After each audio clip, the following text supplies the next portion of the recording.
Pak Reza, ini kan juga satu sisi ya, pemerintah kan selalu menyampaikan ke masyarakat terkait dengan perkembangan nilai tukar rupiah bahwa ekonomi kita masih sangat solid. Seperti inflasi yang katanya masih terkendali, sektor perbankan masih stabil, surplus neraca perdagangan juga ada begitu. Jadi di satu sisi BI juga yakin ya dengan kondisi fundamental ekonomi seperti ini bahwa rupiah dalam waktu dekat ini bisa akan menguat kembali, paling tidak mendekati level fundamentalnya di 16.600. Bagaimana kemungkinan itu, Pak Reza?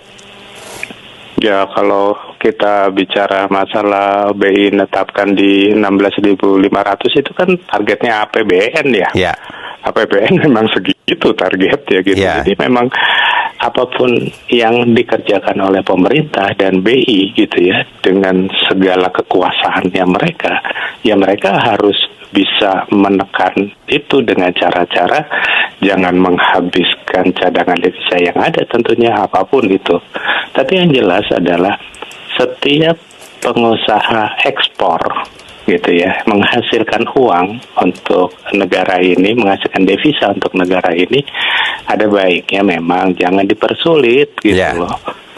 Jadi jangan sampai nih ya ada cerita gitu pengusaha mau ekspor mangga gitu ya, mangganya udah busuk tapi izinnya belum keluar, itu kan repot kita ngomongnya ya. Yeah. Jadi ya pertama harus dikasih insentif gitu. Sebenarnya semua orang kepingin untuk ekspor di saat dolarnya sedang tinggi-tingginya. Maksud saya begini, kita berkaca dengan China. China itu mata uangnya melemah, ekspornya banyak, negaranya sejahtera gitu. Yeah.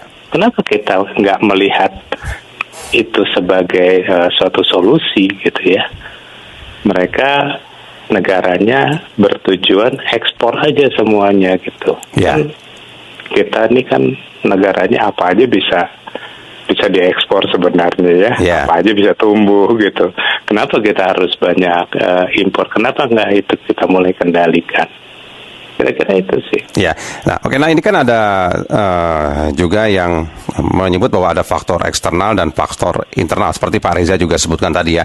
Oke lah, kalau eksternal kita tadi berbincang mengenai konflik Timur Tengah yang kemungkinan kan belum ada tahu nih akhirnya kapan, karena Amerika kan terakhir kan menolak proposal dari Iran itu, Pak Reza. Nah kemudian kan dari faktor internal, BI kemarin sempat menyebut bahwa kebutuhan jemaah haji, kemudian kebutuhan bayar utang seperti Pak Reza katakan juga tadi, kemudian kebutuhan membayar dividen, ini juga ikut mempengaruhi gejolak rupiah. Nah, sejauh mana sebenarnya tiga faktor internal itu juga berpengaruh? Porsinya seperti apa sih Pak Reza sebenarnya? Ya sebenarnya kan sekarang kita jangan melihat ini sebagai hal yang